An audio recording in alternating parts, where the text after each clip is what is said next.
বিভু সৎটা লেগে থাকবে সব। বিভু সৎ, বিভু চিৎ, বিভু আনন্দ, তারই নাম ব্রহ্ম, তারই নাম পরমাত্মা, তারই নাম ভগবান। শ্রীজীব বললেন তাহলে একটা নাম দিলেই হতো। যদি একটা বস্তুকে তিনটে কথা বলে বোঝাতে হয়, শ্রুতি তো অভিধান নয়। শ্রুতি কি অভিধান? হ্যাঁ, অভিধানে বলা হয় বটে। যেমন দেবতাকে, দেবতাবাচক শব্দ, তাকে অমর বলা হয়েছে, নির্জর বলা হয়েছে, নাকসদ বলা হয়েছে, বিভিন্ন শব্দেতে অমর কোষ অভিধান তাকে বলেছে। এই এই এই শব্দে দেবতাকে বোঝানো যায়। তেমনি একটা তত্ত্ব বোঝাতে গিয়ে শ্রুতি ব্রহ্ম, পরমাত্মা, ভগবান তিনটে শব্দ যদি প্রয়োগ করে, তাহলে শ্রুতি তো অভিধান হয়ে গেল। তা তো হতে পারে না। তাহলে কিরকম হবে? তখন শ্রীজীব বলছেন, শোনো, শ্রুতির অভিপ্রায়টা শোনো। সচ্চিৎ আনন্দ তত্ত্ব বলা হয়েছে। সৎ একটা কিছু বিশেষ, সৎ একটা স্বীকার করা হলো, সৎ। চিৎ একটা স্বীকার করা হলো, আনন্দ একটা বস্তু স্বীকার করা হলো। যখনই কোনো বস্তু স্বীকার করা হয়, তখন আপনার মনে না থাকলেও আনুষঙ্গে তার শক্তিটাও স্বীকৃত হয়ে পড়ে। যখন লঙ্কাটাকে আপনি স্বীকার করে নিলেন যে দাও দাও লঙ্কাটা দাও, লঙ্কাটা যখন আপনি স্বীকার করে নিলেন, তখন লঙ্কার মধ্যে যে ঝালটা আছে ওটাকেও স্বীকার করে নেওয়া হলো। যখন গুড়কে স্বীকার করলেন গুড় বলে, তখন গুড়ের যে মিষ্টতাটা আছে ওটাকেও স্বীকার করে নেওয়া হলো। তেমনি যখন সৎ স্বীকার করলেন, তখন সতের মধ্যে যে শক্তিটা আছে, সৎ শক্তি, তাকেও স্বীকার করে নেওয়া হলো। চিতের মধ্যে যখন চিত স্বীকার করলেন, তখন চিতের মধ্যে যে শক্তিটা আছে, হ্যাঁ, যার নাম সম্বিত। যেমন অগ্নিতে দাহিকা শক্তি আছে, নাই বললে ভুল বলা হবে। যে বলে নাই অগ্নিতে দাহিকা শক্তি নাই, এটা যেমন ভুল। হ্যাঁ, লঙ্কাতে ঝাল নাই, এটা যেমন ভুল। কিছুটা কিছু আছে। গুড়েতে মিষ্টত্ব নাই, এটা যেমন ভুল। তেমনি সতেতে সৎশক্তি নাই, এটা ভুল আছে। চিতেতে চিৎ শক্তি আছে, আনন্দেতে আনন্দিনী শক্তি আছে, এবং অভিন্ন হয়ে থাকে শক্তিটা। লঙ্কাতে আর ঝালটাতে অভিন্ন হয়ে আছে। হ্যাঁ, ঝালটা আলাদা নাই, লঙ্কার থেকে আলাদা করে ঝালটা নাই। তিনি সৎ থেকে সৎ শক্তিটা আলাদা নাই, চিৎ থেকে চিৎ শক্তিটা আলাদা নাই, আনন্দ থেকে আনন্দিনী শক্তিটা আলাদা নাই। যেমন চাঁদ থেকে আলাদা নাই জ্যোৎস্নাটা, চাঁদের সঙ্গে জ্যোৎস্নাটা লেগে আছে। অগ্নির সঙ্গে তাপটা যেমন লেগে আছে, ছাড়াছাড়ি নাই, তেমনি সৎ শক্তি সতের সঙ্গে, চিৎ শক্তি চিতের সঙ্গে, আনন্দিনী শক্তি আনন্দের সঙ্গে লেগে আছে সব সময়। তাহলে শক্তি শূন্য সৎ কখনো নাই। সৎ যখনই স্বীকার করবেন, তখনই সৎ শক্তি স্বীকার করতে হবে। হ্যাঁ, লঙ্কা স্বীকার করলেই ঝালটা স্বীকার করে নেওয়া হলো, গুড় স্বীকার করলে মিষ্টত্বটা স্বীকার করে নেওয়া হলো।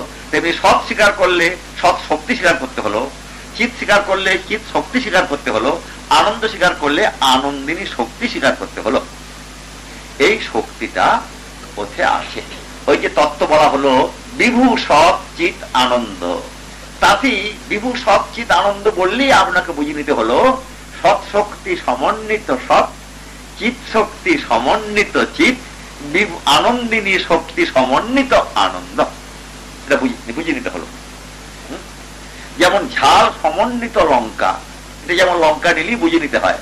মিষ্টত্ব সমন্বিত গুড়, হ্যাঁ, জ্যোৎস্না সমন্বিত চন্দ্র, দাহিকা সমন্বিত অগ্নি যেমন বুঝে নিতে হয়, তেমনি সৎ স্বীকার করলেই সচ্চিৎ আনন্দ যখন বলা হলো তত্ত্ব, তখন সৎ শক্তি সমন্বিত সৎ, চিৎ শক্তি সমন্বিত চিৎ, বিভু শক্তি আনন্দিনী শক্তি সমন্বিত আনন্দ, এটা স্বীকার করে নেওয়া হলো। এই যে শক্তিটা আছে সচ্চিৎ আনন্দের মধ্যে, সন্ধিনী সংবিত লাদিনী। সৎ শক্তির নাম হলো সন্ধিনী, চিৎ শক্তির নাম হলো সংবিত, আনন্দিনী শক্তির নাম হলো লাদিনী। এই শক্তিটা শ্রীজীব গোস্বামীপাদ বিচার করছেন। শ্রুতি তো অভিধান নয় যে একটা বস্তুর তিনটে নাম দিয়েছে, এটা অভিধান নয়। হ্যাঁ, যে ব্রহ্ম পরমাত্মা ভগবান একটা বস্তুর তিনটে নাম, বস্তু একটা সমানই আছে, তার নাম দিয়েছে তিনটে। যেমন দেবতা দেবতাই আছে, তার নাম দিল কতকগুলো অভিধানে, অমর, নির্জর, নাকসদ, ত্রিবিবৌকস ইত্যাদি, ত্রিদশ, এসব নাম। তেমনি তো অভিধান তো নয় শ্রুতি। তাহলে কি বিচারে দিয়েছে? বিচার হচ্ছে এই যে শক্তিগুলো রয়েছে, এই শক্তির প্রকাশের তারতম্য। তাতেই নামের তারতম্য হয়েছে। তিনটে নাম হয়েছে কেন? না শক্তির প্রকাশের তারতম্যে। কিরকম? না অনভিব্যক্ত শক্তিক, কিঞ্চিত অভিব্যক্ত শক্তিক, সম্পূর্ণাভিব্যক্ত শক্তিক। সচ্চিত আনন্দ, তাতে যে শক্তিগুলো রয়েছে সন্ধিনী সংবিদ ভাদিনী, সেটা যখন প্রকাশ পাচ্ছে না, অনভিব্যক্ত শক্তিক, সচ্চিত আনন্দ তার শক্তিগুলো যখন প্রকাশ পাচ্ছে না, তার নাম ব্রহ্ম। যখন কিছু কিছু শক্তি প্রকাশ পাচ্ছে সচ্চিত আনন্দের, এমন যে সচ্চিত আনন্দ, তার নাম পরমাত্মা। সম্পূর্ণাভিব্যক্ত শক্তিক, ওই সন্ধিনী সংবিদ ভাদিনী যখন সম্পূর্ণ প্রকাশ পেয়েছে শক্তিত্রয়, তার নাম ভগবান। এ হলো বিচার। হ্যাঁ, শক্তি তিনটা প্রকাশের তারতম্য। যেমন আপনি ছবি আঁকতে পারেন, গান গাইতে পারেন, দুটো শক্তি আপনার মধ্যে রয়েছে। ছবি আঁকতে পারেন, গান গাইতে পারেন, দুটো শক্তি আপনার মধ্যে রয়েছে, কিন্তু আপনি চুপ করে বসে আছেন। এখন চুপ করে বসে আছেন, অতএব আপনার যে দুটো শক্তি, গীত শক্তি, ছবি আঁকার শক্তি, সেই দুটো শক্তি অস্তি বটে, আছে বটে, কিন্তু অনভিব্যক্ত, প্রকাশিত হচ্ছে না। তেমনি সচ্চিত আনন্দ, তাতে সন্ধিনী সংবিদ ভাদিনী আছে বটে, কিন্তু যখন প্রকাশিত হচ্ছে না, তার নাম ব্রহ্ম। যখন কিছু প্রকাশ পাচ্ছে, তখন তার নাম পরমাত্মা। যখন সম্পূর্ণ প্রকাশ পেয়েছে শক্তিত্রয়, তার নাম ভগবান।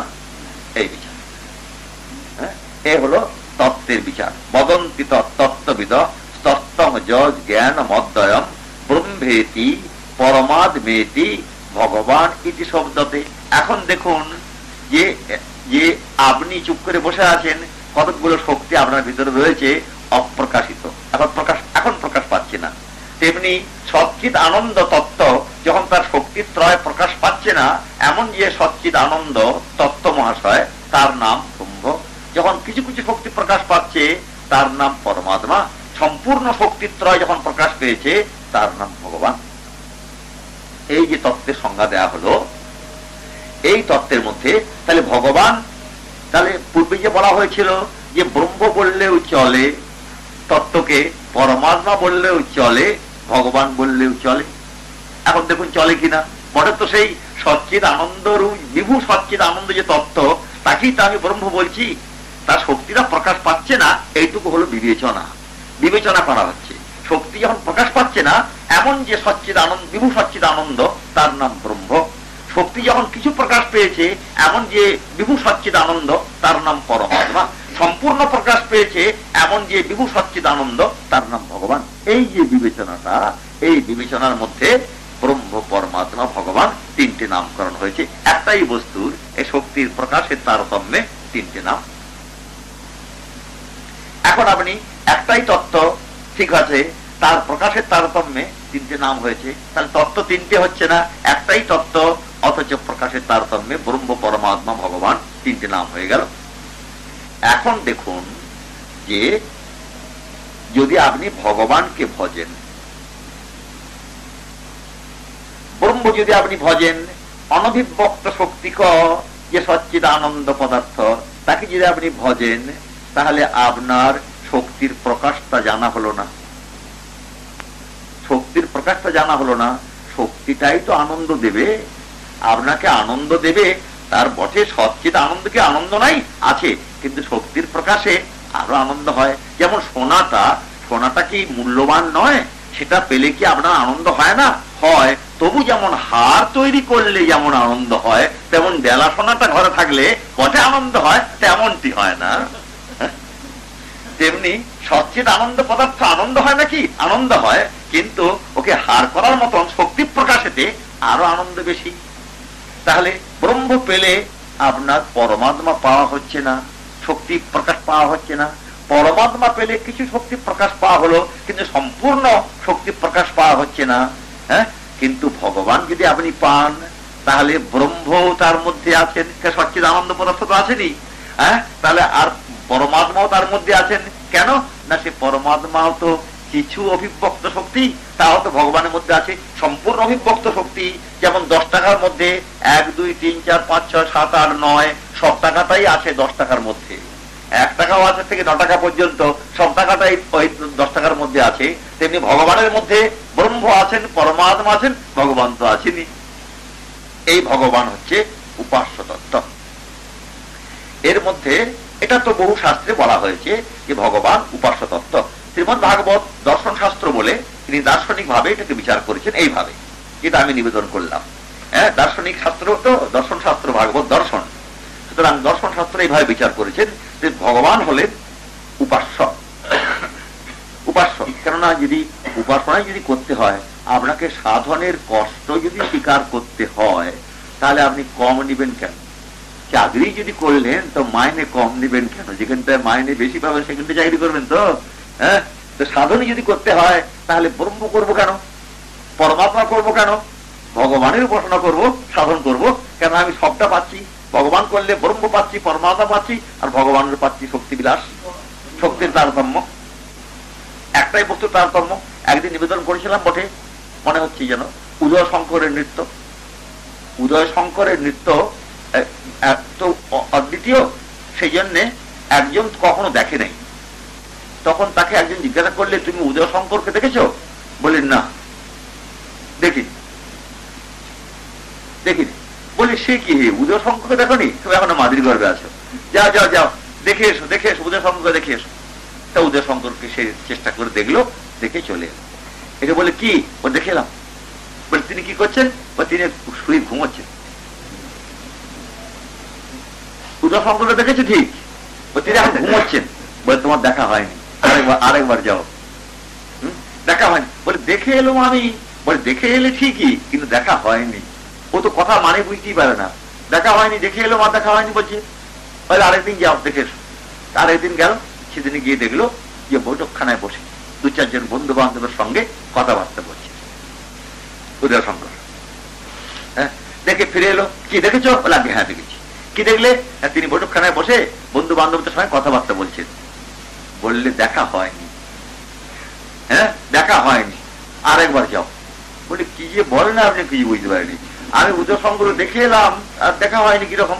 বলে দেখা হয় না, আমি বলছি দেখা হয়নি। আমার কথাটা এখন বুঝতে পারবে না, তখন বুঝতে পারবে। যদি উদয় শঙ্করকে কোনদিন দেখতে পাও তখন বুঝতে পারবে আমার এই কথাটা, এখন বুঝতে পারবে না। তুমি আরেকদিন যাও। আরেকদিন গিয়ে খবর নিল ঘরে। বলে ঘরে নাই। কোথায়? না মহাজাতি সদনে তার নাচ হচ্ছে। হ্যাঁ, তখন তো পয়সা দিয়ে টিকিট করেছে, ঠিক করে ঢুকেছে না, ঢুকতে দেবে না।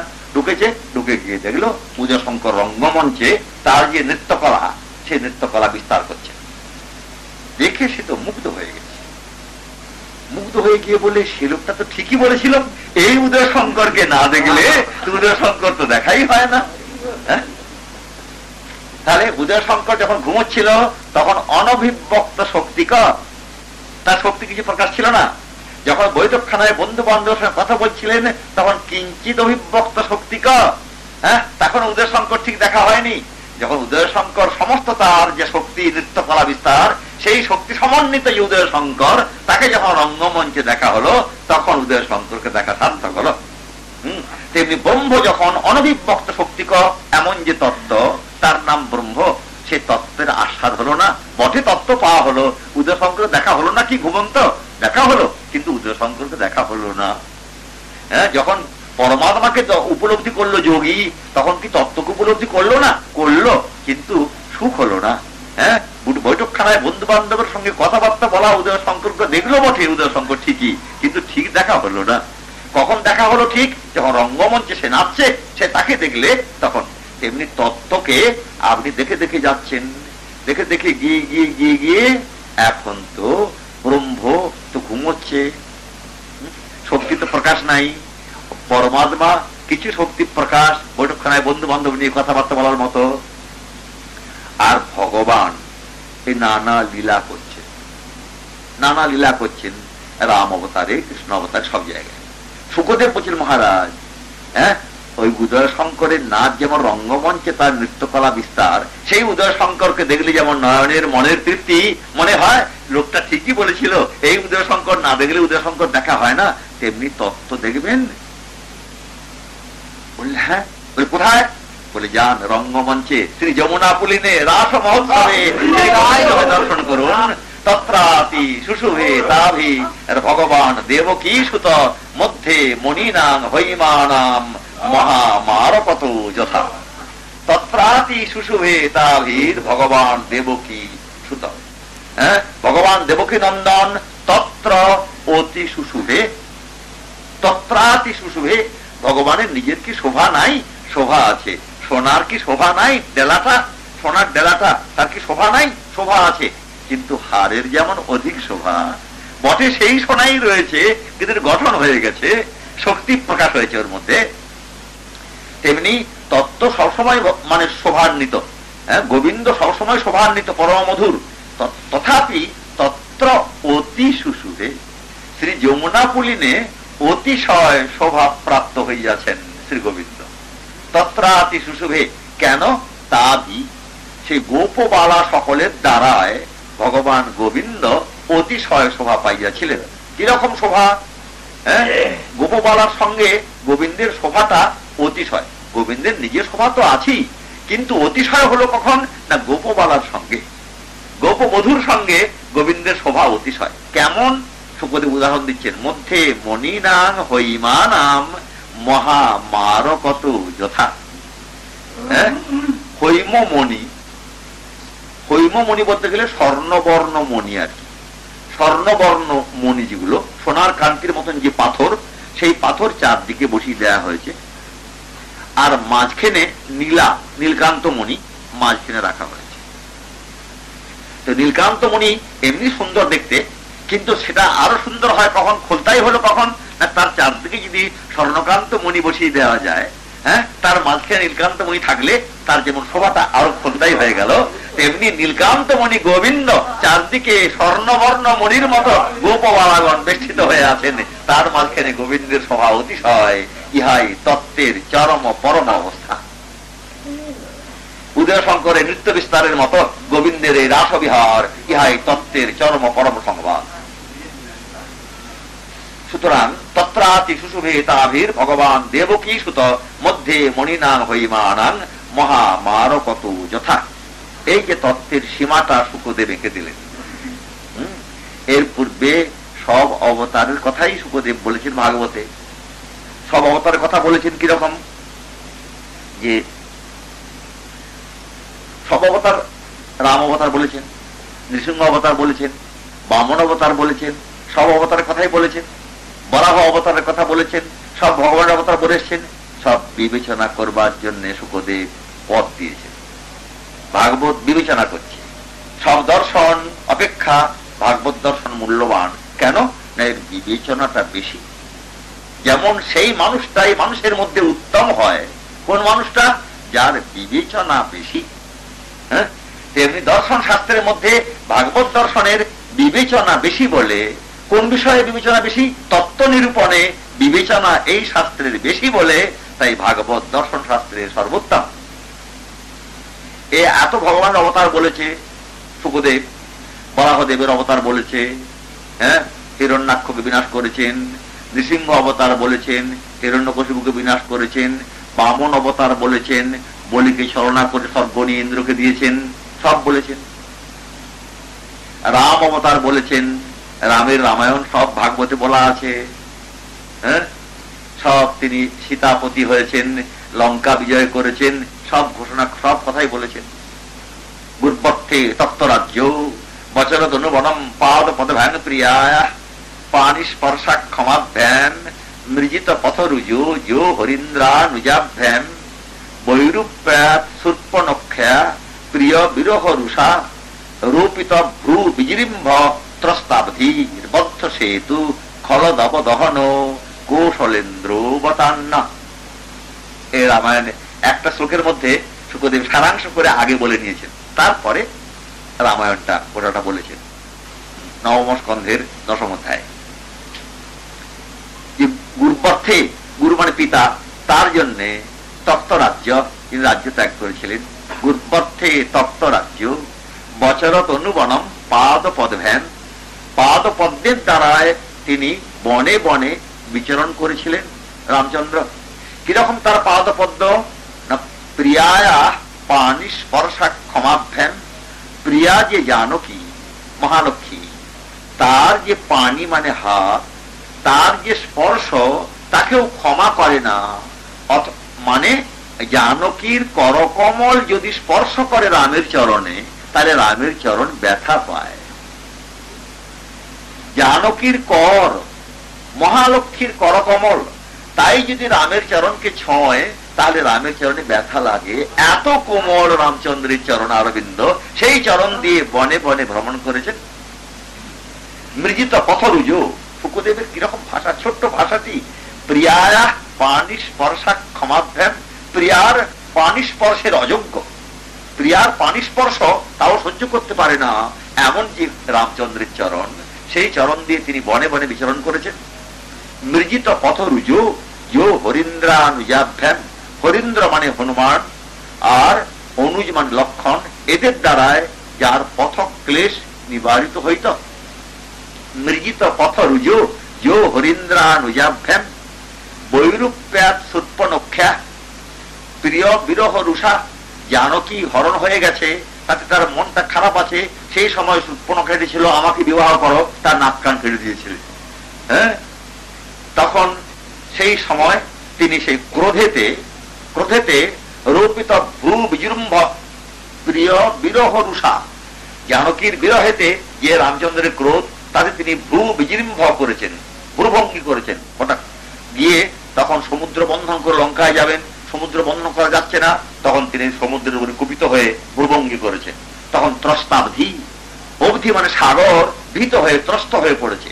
তখন তিনি পদ্ম সেতু বাঁধলেন। হ্যাঁ, খল দব দহন, খল মানে রাক্ষস বংশ লঙ্কা, রূপ যে দব মানে বন, তার অগ্নিতুল্য যে রাম, খল দব দহন। হ্যাঁ, এমন যে কৌশলেন্দ্র মানে অযোধ্যাধিপতি, তিনি অবতান্ন, কৌশলেন্দ্র অবতান্ন, সে রামচন্দ্র আমাদেরকে রক্ষা করুন। এই শুকদেবের একটি শ্লোকের মধ্যে ছোট্ট করে সবটা বলেছেন। তারপরে রামায়ণ বলেছেন, রাম অবতার বলেছেন, তারপরে কৃষ্ণ অবতার বলেছেন। এগুলি সব বলে বলে বলে বলে গিয়ে রামকে গিয়ে নবম স্কন্ধে শেষ করেছেন। এরপরে আর কোন অবতার বলেননি। হ্যাঁ, তার পূর্বে অন্যান্য অবতার বলে এসছে, নবম স্কন্ধে গিয়ে রাম অবতার বলেছেন, তারপরে গিয়ে কৃষ্ণ অবতার ধরেছেন দশম স্কন্ধে। এই যে বিবেচনাটা করে করে যাচ্ছেন, শুকদেবের যে বিবেচনা, সব মুনিরা সব বুঝতে পারছেন, তারা সব জ্ঞানী লোক, সব শাস্ত্রবিদ নয়, শাস্ত্রকর্তা, তারা সব বসে আছেন। হ্যাঁ, তত্ত্ববিদ সব, ব্যাস বশিষ্ঠ অত্রি গৌতম কর্ণ পরাশর ভৃগু, হ্যাঁ, বিশ্বামিত্র পরশুরাম দেবর্ষি নারদ সব বসে আছেন, তো সব তত্ত্ববিদ। তারা সব শুকদেবের যে বিবেচনাটা, গুণোৎকর্ষ বাড়ছে, ভগবত্তার মাত্রা বাড়ছে। নৃসিংহদেবকে বিচার করুন, রামচন্দ্রকে বিচার করুন, নৃসিংহের লীলা কিছু আছে কি? কিছু নাই। নৃসিংহ ভগবান বটে, পূর্ণ অবতার বটে, কিন্তু লীলা কিছু নাই। এলেন আর হিরণ্যকশিপুকে মারলেন, প্রহ্লাদকে রাজ্যে বসিয়ে দিয়ে চলে গেলেন, আর কোন লীলা নেই। জগতের সঙ্গে তার কোনো সম্বন্ধ হয়নি। নৃসিংহদেবের বটে পূর্ণ অবতার, নৃসিংহকে বলা হয়েছে নৃসিংহ পূর্ণ অবতার, কিন্তু তার সঙ্গে জগতের কোনো সম্বন্ধ হয়নি, তার কোনো লীলা নাই। রামচন্দ্র পূর্ণ অবতার, কিন্তু তার লীলাতে ভরা, রামচন্দ্রের লীলাতে ভরা। তার গুণোৎকর্ষ বেড়েছে, গুণোৎকর্ষ বেড়েছে। প্রদীপটা আপনার প্রদীপও জ্বলছে, ওর প্রদীপও জ্বলছে। আপনার প্রদীপ জ্বলছে মিজমিজ করে, উস্কে দিলে তেল সলতে একটু ভালো করে দিয়ে জ্বললে ভালো জ্বলতে পারে, কিন্তু জ্বলেনি তো, মিজমিজ করে জ্বলছে। আর ওর তারা মোটা মোটা পলতে তেল ভরা, ওর তবে জবদব করে জ্বলছে। বটে দুটোই প্রদীপ, দুটোই জ্বলছে, তার মধ্যে যেমন তারতম্য, তেমনি দুই পূর্ণ অবতার, নৃসিংহ পূর্ণ অবতার, রামচন্দ্র পূর্ণ অবতার, কিন্তু রামচন্দ্রের লীলা শক্তি আরো উজ্জ্বল হয়ে পড়েছে। এই যে বিচারটা শুকদেব করে করে যাচ্ছেন, তারপরে ধরলেন কৃষ্ণ অবতার। কৃষ্ণ অবতার ধরলেন, এই ভগবৎ স্বরূপ উপাস্য হয়ে আছে। প্রথমে আগে তো নিরূপণ করা হয়েছে ভগবান হলো তত্ত্ব, হ্যাঁ, আর তারই আংশিক প্রকাশের নাম ব্রহ্ম বা পরমাত্মা। ভগবান হলো তত্ত্ব। এর আবার বিচার করছে, যত যত গুণোৎকর্ষ বাড়ছে, ততই ভগবত্তার মাত্রা বাড়ছে, ভগবত্তার মাত্রা বাড়ছে। এলো কৃষ্ণ অবতারে। কৃষ্ণ অবতারে বলা আছে, শুকদেব ওখানে প্রথম স্কন্ধেটি একটা মানে পরিভাষা করা আছে, এতে চাংস কলা পুংস কৃষ্ণস্তু ভগবান স্বয়ং। এখানে ধরা আছে সেই যে বাক্যটা ধরা আছে ছোট্ট করে, এই যে অবতার বর্গ বলা হয়েছে, এই পরম পুরুষের কেউ বা অংশ, কেউ বা কলা। কৃষ্ণস্তু, যাকে কিন্তু কৃষ্ণ বলে উল্লেখ করা হয়েছে অবতার মধ্যে, তিনি কিন্তু অংশ বা কলা নহেন, তবে ভগবান স্বয়ং। তিনি স্বয়ং ভগবান। স্বয়ং ভগবান কাকে বলে? যার ভগবত্তা হইতে অন্যের ভগবত্তা স্বয়ং ভগবান শব্দের তাহাতেই সত্তা। চৈতন্য চৈতামৃতের বাংলা পয়াস। যার ভগবত্তা হইতে অন্যের ভগবত্তা স্বয়ং ভগবান শব্দের তাহাতেই সত্তা। তাহলে যত ভগবান আমাদের শাস্ত্রে আছেন, বৈকুণ্ঠনাথ, শ্রী রামচন্দ্র, নৃসিংহদেব, বামন প্রভৃতি যত ভগবান আছেন, সমস্ত ভগবানের যে ভগবত্তা, ঐশ্বর্যশালিতা, এটা যার কাছ থেকে এসেছে তিনি হবেন স্বয়ং ভগবান। তাহলে কৃষ্ণকে যখন স্বয়ং ভগবান বলা হয়েছে, কৃষ্ণস্তু ভগবান স্বয়ং, তখন কৃষ্ণের কাছ থেকেই সমস্ত ভগবানের ভগবত্তা এসেছে। যেমন সাগর থেকে সব জায়গার জল এসেছে, নদীর জলই বলুন আর সরোবরের জলই বলুন, কূপের জলই বলুন, নলের জলই বলুন, যে কোনো জল সব সাগর থেকে এসেছে। তেমনি যত ভগবান আছেন, সমস্ত ভগবান এসেছেন, ভগবানের ভগবত্তা এসেছে কৃষ্ণ স্বয়ং ভগবানের কাছ থেকে। এটা কৃষ্ণস্তু ভগবান স্বয়ং, এটা আগেই বলে রাখা হয়েছে। সেইটাকেই যেন সুখদেব গোস্বামী পাদ বিচার করে করে কৃষ্ণ যে স্বয়ং ভগবান, সব ভগবানের ভগবত্তা যেখান থেকে এসেছে, এটাই আস্তে আস্তে দেখাচ্ছে। আগে সমস্ত অবতারগুলি দেখিয়ে দিলেন, দেখিয়ে দিয়ে স্বয়ং ভগবান কৃষ্ণকে দশম স্কন্ধে গিয়ে বর্ণনা করেছেন। তার যে লীলা, তার যে শক্তির প্রকাশ রাস পর্যন্ত, সেই শক্তিটা প্রকাশ করেছে। ভগবানের শক্তি অনেকগুলি, অনেকগুলি শক্তি, তার মধ্যে তিনটি শক্তি ভগবানের, অন্তরঙ্গা, বহিরঙ্গা, তটস্থা। এই তিনটি শক্তি বলা হয়।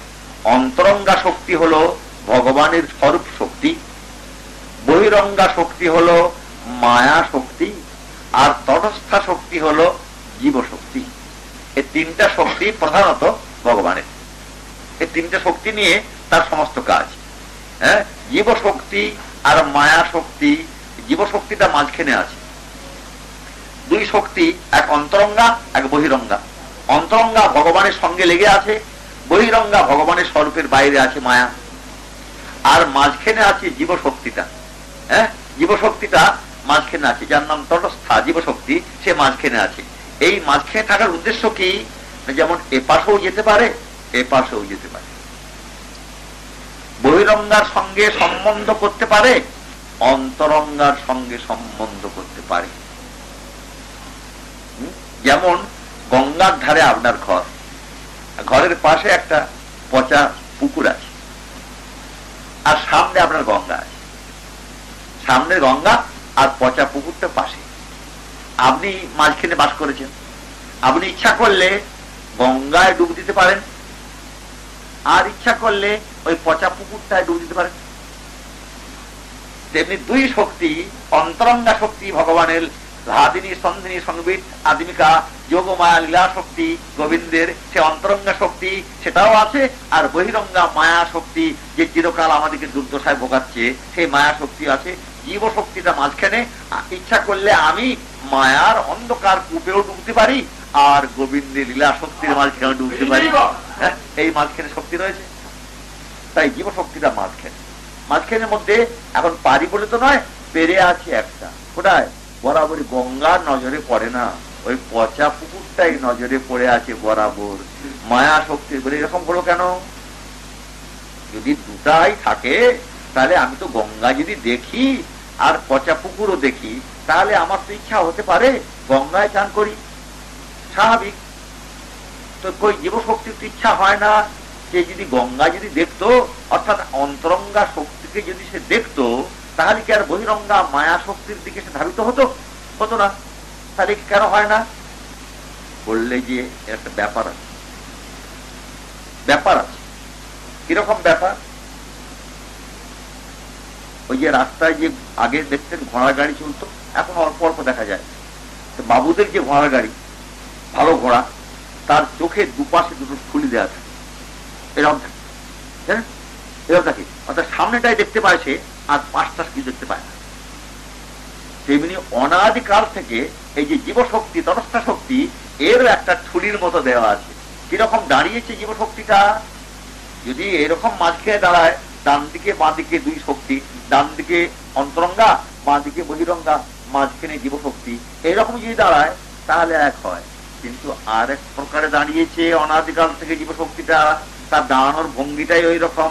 কিরকম, সামনে করেছে বহিরঙ্গা মায়া শক্তিকে, পেছনে আছে তার অন্তরঙ্গা। সে জানেই না যে অন্তরঙ্গা শক্তি আছে, এখন সে বরাবর সামনে চলেছে, ঘোড়ার মতো সামনেই চলেছে, এগিয়ে চলছে, মায়ার দিকে এগিয়ে চলছে। পেছনে যে অন্তরঙ্গা শক্তি রয়েছে, আনন্দিনী শক্তি রয়েছে, তার দিকে আর নজর পড়ছে না। এই অবস্থায় জীবজগৎটা চলছে। জীবশক্তি মানে জীবজগৎ চলছে। এটা দুর্গতি মোচনের কোন রাস্তা নাই। কেউ তো বরাবরই চলবে, যত এগোবে ততই মায়ার দিকে এগোবে। ওকে আর পেছনের দিকে কে অন্তরঙ্গা দেখাবে? কেউ দেখাবার লোক নাই। তাই সাধু, শাস্ত্র, গুরু, পীরের আবির্ভাব হয়েছে। গোবিন্দের ইচ্ছায় এই তিনজনকে পাঠানো হয়েছে। সাধু পাঠানো হয়েছে, শাস্ত্র পাঠানো হয়েছে, গুরু পাঠানো হয়েছে। যাও যাও যাও। জীব তো কখনো ফিরতে পারবে না, কিন্তু পেছন ফিরে কখনো দেখবে না। হ্যাঁ, আমার আনন্দিনী শক্তিকে কখনো দেখবে না। ওই দুঃখময়ী যে মায়া শক্তি, গুণময়ী যে মায়া শক্তি, যার ফলে জন্ম মৃত্যু নিরন্তর লেগে আছে, সেই দিকেই জীব এগিয়ে এগিয়ে যাচ্ছে। তা কখনো যাবে না। তোমরা গিয়ে জীবের হাতটা ধরে ফিরিয়ে দাও মুখখানা। হ্যাঁ, মুখখানা ফিরিয়ে দাও। তখন সাধু, শাস্ত্র, গুরু এলো। এসে তারা জীবকে, শাস্ত্র জীবকে উপদেশ করে, হ্যাঁ, যে তুমি একবার পেছন ফিরে দেখো, তোমার পেছনে আনন্দের তুফান রয়েছে, একবার পেছন ফিরে দেখো। জীব শুনলো বটে, শুনে বিশ্বাস করতে পারে না। শাস্ত্র কি বলছে? সামনে দৃষ্ট, এই তো ওর পুত্র হয়েছে, কত টাকা মাইনে পাচ্ছে, আমার পুত্র এরকম হবে, এই যে সব বাসনা, এর গাড়ি, আমার বাড়ি হবে, আমার কত টাকা আছে, আরো কত টাকা পাবো, এই যে সব সুখের চিন্তা, এটাকে ছেড়ে দিয়ে আমি আবার পেছন ফিরে তাকাবো? হ্যাঁ, না না। দৃষ্ট বস্তু ত্যাগ করে এখনো অদৃষ্ট বস্তু পেছনে ছুটে যায় কখনো? যায় না। জীব শাস্ত্র শুনেও এগোচ্ছে না, এগুলোকে ছেড়ে পেছনের দিকে তাকাচ্ছে না। শাস্ত্র তো চেঁচিয়ে চেঁচিয়ে হাল্লাক হয়ে গেল, ও তো কথা শুনছে না কেউ। তখন সাধু এলো। সাধু এসে বলছে, আরে শাস্ত্র যা বলছে ঠিক বলছে, দেখছো না আমরা তো সব ছেড়ে দিয়েছি, দিয়ে ওই পেছন দিকে তাকিয়ে রয়েছি, গোবিন্দের অন্তরঙ্গা শক্তির দিকে তাকিয়ে রয়েছি। আমাদের কিছু আছে দেখো, এই লোটা কম্বল সার, আমাদের কিছু আছে আর? হ্যাঁ, তোমার মতো বাড়িও নাই, ঘরও নাই, টাকাও নাই, কিছু নাই। আমরা আনন্দ পাই কি করে? আমরা সেই আনন্দিনী শক্তির দিকে তাকিয়ে, অন্তরঙ্গা শক্তির দিকে তাকিয়ে আমরা আনন্দ পাই। তুমিও এত দুঃখে কেন আছো? হ্যাঁ, যত দেখো, যত জগতের সমস্ত ভৌতিক সবগুলো দুঃখময়, সব পঞ্চভূতের সৃষ্টি। এরা কেউ চিরকাল থাকবে না। টাকা চিরকাল থাকবে না, পুত্র চিরকাল থাকবে না, স্বাস্থ্য চিরকাল থাকবে না, যশ চিরকাল থাকবে না, কোনোটাই চিরকাল থাকবে না। হয় তুমি যাবে, না হয় তারা যাবে, কেউ একজন যাবেই চলে। সুতরাং শাশ্বত সুখ যদি চাও, পেছন ফিরে তাকাও। এই দেখো আমরা পেছন ফিরে তাকাচ্ছি সেই দিকে যাবার জন্য। শাস্ত্র যা বলছে ঠিক। আমরা উদাহরণ দিল বটে, কিন্তু এখনো পারে না। হ্যাঁ, অভ্যাস তো নাই, অনাদিকাল থেকে এই মায়ার সঙ্গে সম্পর্ক করে আছে, এটাকে ছেড়ে কি করে যাই? পাচ্ছে না। যখন পাচ্ছে না, সাধু শাস্ত্রেতেও যখন হচ্ছে না, তখন এলো গুরু। ভগবান নিজে এলেন গুরু রূপে। নিজে এসে তখন জীবকে হাত ধরে যেমন ঘুরিয়ে দেয়। হ্যাঁ, একবার দেখো না বাবা, একবার চেয়ে দেখতে আপত্তি কি? একবার গোবিন্দ বলে দেখে দেখো না, একবার গৌর বলে দেখে দেখো না, কিছু আনন্দ হয় কিনা। এই হাত ধরে ঘুরিয়ে দিলেন যখন গুরু, তখন থেকে জীবের গতি ফিরল। আস্তে আস্তে সে এগোচ্ছে ভগবানের দিকে। এই যে অন্তরঙ্গা, বহিরঙ্গা, তটস্থা তিন শক্তিকে নিয়ে ভগবান গোবিন্দের খেলা। গোবিন্দের স্বরূপের সর্বোত্তমতা প্রকাশটা আমি আগে নিবেদন করেছি সুখবাক্য অনুসারে। তত্রাতি সুশুভে তাভি, আর ভগবান দেবকী সুত মধ্যে মণিনাং হৈমানাম মহামারকত যথা। গোবিন্দের স্বরূপ তো স্বয়ং ভগবান, তাকে তো সমস্ত ভগবত স্বরূপের মধ্যে তাকে শ্রেষ্ঠ করা হয়েছে, কেন তার ভগবতটা নিয়ে আর সবাই ভগবান হয়েছে। গোবিন্দই আদি ভগবান, তার ভগবান যেমন বলা হয়েছে দীপাচ্ছি রে বহি দশান্তর মুপ্পেত্ত দীপায়তে বিবৃত হেতু সমান ধর্মা যশ তাদৃগেব শিচ বিষ্ণু তয়া বিভাতি গোবিন্দম আদি পুরুষং তমহং ভজামি। ব্রহ্মসংহিতায় ব্রহ্মা বলেছেন এই যে পালনকর্তা বিষ্ণু কে আর যে সকল বিষ্ণু সব আছেন, নারায়ণ আছেন, তারা সব কিরকম গা? বলে গোবিন্দ তো আদি পুরুষ, সকলেরই আদি পুরুষ গোবিন্দ। এরা সব তব কিরকম? এরা কি ভগবান নয়? বলে হ্যাঁ। বলে গোবিন্দকেও দেখতে যেরকম ভগবান, এরাও তো ভগবান। বলে হ্যাঁ। তাহলে গোবিন্দ যে আদি পুরুষ করে বলা হবে? বলে শোনো কিরকম, শোনো। দীপাচ্ছি রে বহি দশান্তরম অভ্যুপেত্ত দীপায়তে বিবৃত হেতু সমান ধর্মা। একটা প্রদীপ জ্বলছিল ঘরে, তার সঙ্গে আপনি তেল আর সলতে দিয়ে দিয়ে আরো 10টা 15টা প্রদীপ জ্বাললেন। একটা জ্বলছিল তো, তার থেকে ধরিয়ে ধরিয়ে আরো 10টা 15টা প্রদীপ জ্বাললেন। এখন সব প্রদীপগুলো জ্বেলে দিয়েছেন। এখন দেখুন সব প্রদীপগুলো প্রায় দেখতে সবাই সমান। হ্যাঁ, যেটা প্রথম জ্বলছিল ওটাও যেমন জ্বলছে, এরাও তেমনি জ্বলছে। বিবৃত হেতু প্রকাশ ধর্মে সকলেই সমান ধর্মা, সব প্রদীপগুলোই সমান। তবু যেমন আপনার বিচারে বলতে হবে যে বাবা এই যে দেখছো প্রদীপগুলো, এগুলো পরে জ্বালা হয়েছে এবং কোত্থেকে জ্বালা হয়েছে? ওই প্রদীপ থেকে জ্বালা হয়েছে। তেমনি যত ভগবান সবাই ভগবান, সবাই সরেশ্বর্যশালী, কিন্তু বলতে হবে এই সব ভগবান প্রদীপগুলি গোবিন্দ প্রদীপ থেকে জ্বালা হয়েছে। এই হলো স্বয়ং ভগবানের মানে, স্বয়ং ভগবান গোবিন্দ। এর যে স্বয়ং ভগবান কৃষ্ণ বিচার করা হয়ে গেছে, তার মধ্যে যে তারতম্যটা বিবেচনা করছে আবার সুখদেব। তারতম্যটা বিবেচনা করছে কিরকম না, দাস্যরসের উপাস্য গোবিন্দ। বিবেচনা কত এই সমস্ত ভগবত স্বরূপের মধ্যে তত্ত্বকে বিচার করে নিল, ব্রহ্ম পরমাত্মা ভগবানকে নিয়ে ভগবান কি সাব্যস্ত করলো, তারপরে বিচার করে করে ভগবত স্বরূপের মধ্যে বরাহ, নৃসিংহ, বামন, কল্কি প্রভৃতি সকলের মধ্যে নিয়ে কৃষ্ণকে সাব্যস্ত করলো স্বয়ং ভগবান বলে। কৃষ্ণের মধ্যে আবার তারতম্য করছে দাস্যরসের উপাস্য কৃষ্ণ, তাহা অপেক্ষা বিবেচনায় উত্তম সখ্যরসের উপাস্য কৃষ্ণ, তাহা অপেক্ষা বিবেচনায় উত্তম বাৎসল্য রসের উপাস্য কৃষ্ণ, তাহা অপেক্ষা বিবেচনায় উত্তম মধুর রসের উপাস্য কৃষ্ণ, গোপী জন বল্লভ কৃষ্ণ ইহাই সর্বোত্তম। তার মধ্যে গোপী গোপবালা মণ্ডিত রাসমণ্ডলীতে গোপবালা মণ্ডিত শ্রী যমুনা বলিনে শ্রী গোবিন্দই গোবিন্দের সর্বোত্তম স্বরূপ, ইহাই সর্বোত্তম উপাস্য। এই গোবিন্দের সর্বোত্তম উপাস্য এই সুখদেব শ্রীমদ ভাগবতে নির্ণয় করেছেন। এবং সুখদেব ঠারে ঠোরে একটু কথা বলে নিয়েছেন যে এই গোবিন্দই রাসবিহারে শ্রী গোপবালাদের সঙ্গে, রাধা আদি গোপবালাদের সঙ্গে রাসবিহারে পরমানন্দ ভোগ করতে করতে তার আবার পূর্ণ তিনি, পূর্ণ মানে পূর্ণতম তিনি, অপূর্ণ তিনি তো নন, জীব তো অপূর্ণ, সে তো পূর্ণ, তিনি আবার পূর্ণ নন তুলসী। একে তো স্বয়ং ভগবান, তার উপর তিনি পূর্ণতম। পূর্ণতম পূর্ণ ওরা আবার 3টে ভাগ করেছে, কৃষ্ণের 3টে ভাগ করে দিয়েছে শাস্ত্র। শাস্ত্র বড় মানে পেঁচালো লোক, ওরা খাতে দেখে কথা কয় না, বলে হলো স্বয়ং ভগবান কৃষ্ণ, তার মধ্যেও কথা আছে, তার মধ্যে বিবেচনা আছে। বলে কিরকম বিবেচনা? বলে দ্বারকাতে তিনি পূর্ণ স্বয়ং ভগবান, কিন্তু পূর্ণ মাত্র। মথুরায় তিনি পূর্ণতর, বৃন্দাবনে তিনি পূর্ণতম। স্বয়ং ভগবানটা ঠিক আছে, তার মধ্যে স্বয়ং ভগবানের 3টে স্তর করলো, পূর্ণ, পূর্ণতর, পূর্ণতম।